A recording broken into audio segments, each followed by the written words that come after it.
Hey guys, Arios here, back at it again with another video. So this one is an update on my rogue build and where we've gone and what we've edited, and I think this is a very nice update and I enjoyed a lot. Tell me what you guys think down below. Let's check it out. Let's get into it. So first comes first, we're going to get into the skill tree here, change a little things. We do puncture into the fundamental puncture. That's for vulnerability. We do twisted blades into the improved twisted blades. It's for dazed and impelled. We do sturdy here for more damage reduction. We go into shadow step into the disciplined shadow step because you get cooldown reduction. We do weapon mastery because you get overall just damage increase for every single type of weapon you use. We do dash into disciplined dash because it slows your enemies, and if they're already slow, they'll be dazed, so you get dazed and slowed. We put 3 into concussion because it after knocking back an enemy or knocking down, you gain 12% critical strike, and you knock down enemies when you're doing your twisted blades. Trick attacks, critical strike dazes people. We're going to do rapid gambits is what we'll be doing as well. Invade cooldown is reduced by 1 second when you daze an enemy, so your evades are always off cooldown because you're constantly dazing people with your dash, double dash through. I did something different here. I did concealment here. The reason why being is because I'm using the Barber heart, as everyone should be doing this season. It's very broken, very overpowered, and in my opinion, this is the best way as a rogue to keep vulnerability up on your opponent, or aka the boss fights at the end. So when you pop concealment before you hit the boss, it gives them a for sure vulnerability damage, because sometimes, as you guys know, if you play rogue, it could be tricky to get vulnerable damage on a single target before the heart actually initiates or starts to absorb damage. So this is the best way to get your continuous vulnerability damage. And I went here with exploit. You deal 18% increased damage to healthy enemies and injured enemies. And I did malice here, and I got an item contribution instead of doing it into weapon masteries with my amulet. I do have it on the malice for more vulnerable damage to enemies. In my opinion, I think if you can get weapon mastery on your amulet, it could be better. It's about the same. Precision imbuement, and we go put 3 in there because you get 9 increased critical strike chance with your precision imbuement. We do 1 in shadow crash, 2 in consuming shadows, so you get more energy and sustainability. We do shadow imbuement up into blended shadow imbuement. We do 3 into frigid finesse because we use the penitent graves, and this gives us more chill damage on top of the chill damage we already get.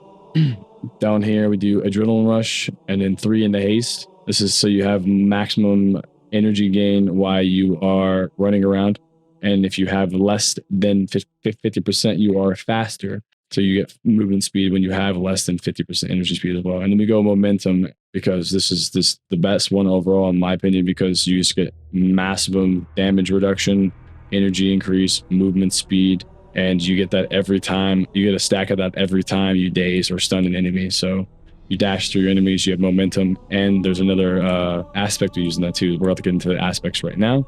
So the aspects here, I do primal of might.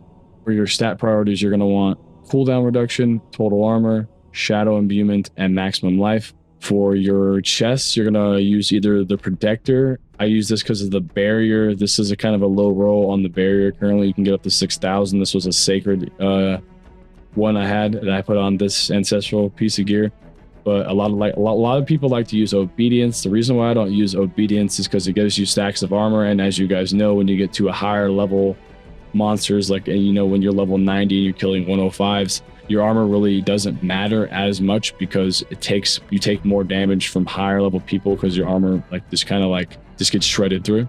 So in my opinion, I think the barrier overall is better for survivability, and I use conceited on top of that with the gloves. We'll get to that too as well. But you want maximum life, damage reduction to close, damage reduction to distance. I use damage on here, raw damage input, because I think it gives me so much attack power. It's just worth it for me. Like, look at my attack power. I take it off, 700 attack power for my chest. Absolutely insane. We do conceited because the barrier gives you 24% more damage increase while you have a barrier active, and you always have a barrier active. So it's just pretty much a basic 24% damage increase, which is why we use that. And for your stat priorities, you're going to want ranks of twisted blades, critical strike chance, lucky hit chance, and attack speed.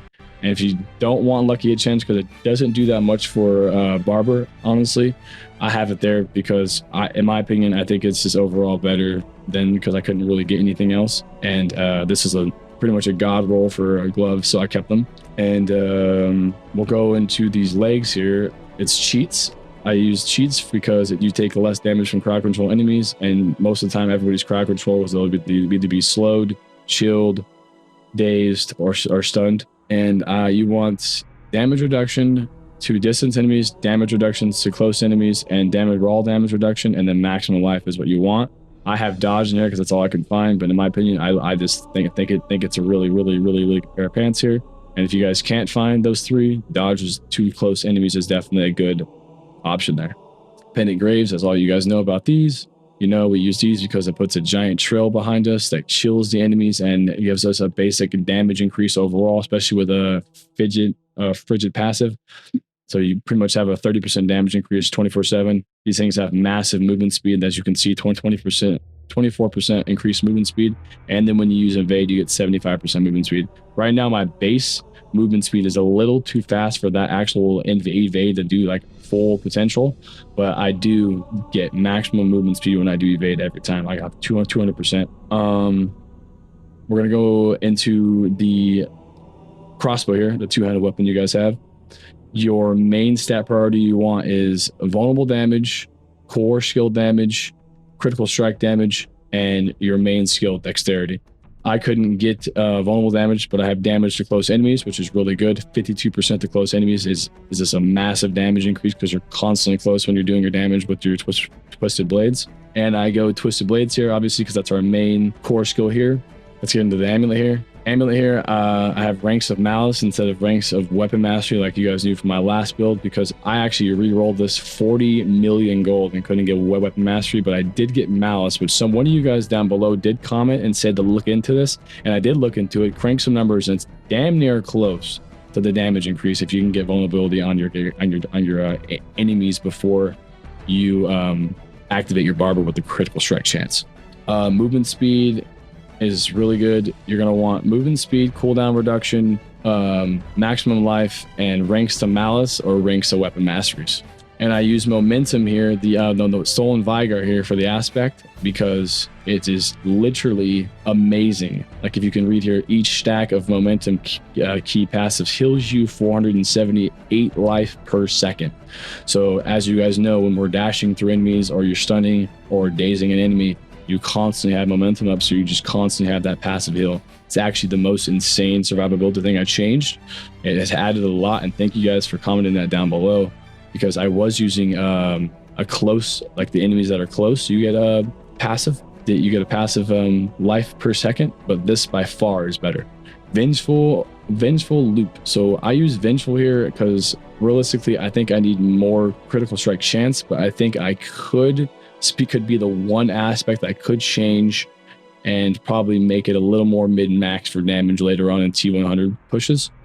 But for the main stat priority you guys want is 21% critical, not 21%, but critical strike damage, critical strike chance, vulnerable damage, and maximum life. I couldn't get maximum life, so I got damage to close enemies, which is really good. This is the Ring of Corruption. I use Corruption because it gives you increased potency to your imbuement skills, so it gives you more damage against vulnerable enemies. And as you guys know, when the shadow imbuements blow up, they give everybody vulnerable, and it's massive. You want maximum life, you want vulnerable damage, critical strike damage, and critical strike chance. This is a perfect ring besides the rolls, but overall, solid ring, kept it. We're going to go into the sword real quick. Edge Masters, this is a very overall solid aspect in my opinion, because you get increased damage based off of your available primary resource. So realistically, you should have very high sustainability when it comes to energy, and you should never run out of energy during your fights. And if you do, kind of try to optimize it a little better there. But yes, this gives you pretty much a 20% basic damage increase overall. And obviously your stat priorities you're going to want for your weapons are going to be critical strike damage, vulnerable damage, core skills, and either to all stats or dexterity. We're going to use accelerating on the second sword here. So it's going to be critical strike damage, damage to poison enemies, dexterity, and core skill strength is what I have here. Realistically, that's not the best rolls. You, like I said, you want critical strike damage, core, vulnerable, and dexterity are all stats. I have poison here, which right now in my build is absolutely useless, but haven't found a better sword to replace it with. But we use accelerating critical strikes with core skills increase your attack speed by 25%. That's just massive because you're constantly critical striking, so you constantly have a 25% increased attack speed, which as a rogue, you guys know it's absolutely insane. And for the gems, you're going to want to do topaz and the armors here because you get damage reduction while controlled and paired. It's just very solid. And for your weapons, you're going to want to do critical strike damage to vulnerable enemies. You're going to do emeralds because literally you have overall 48% increased damage to people that are vulnerable. Like I said, concealment to your single targets makes everybody vulnerable. And literally it's massive damage increase. Nothing better in my opinion. Here, you're going to want to do the brutal heart. I use the one that gives you the shadow decoy. I use the barber in one of my rings as well. The barber overall, everybody should be using. In my opinion, guys, you guys should let me know what you guys think. Do you want a longer second to where it absorbs more by the target and then blows up? Or do you want a lower second so where it actually blows up faster and you could pump through the dungeons faster, but your single target damage won't be as strong?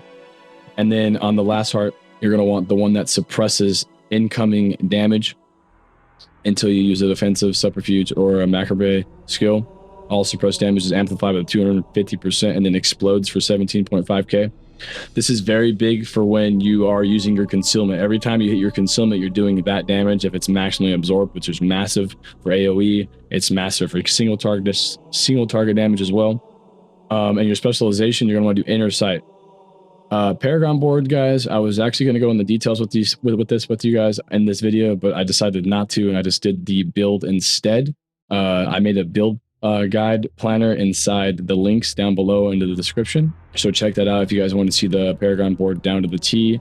I haven't completed it yet because I'm not level 100. As you can see, I'm only 90 and a half, but that's going to wrap it up there, guys. I appreciate you guys, and as always, I would love for you guys to hit the like button and subscribe. It would mean a lot to me. It helps out the channel, as 92% of you guys that watch my videos right now currently aren't subscribed. And as always, good vibe tribe. Have a good one. Peace.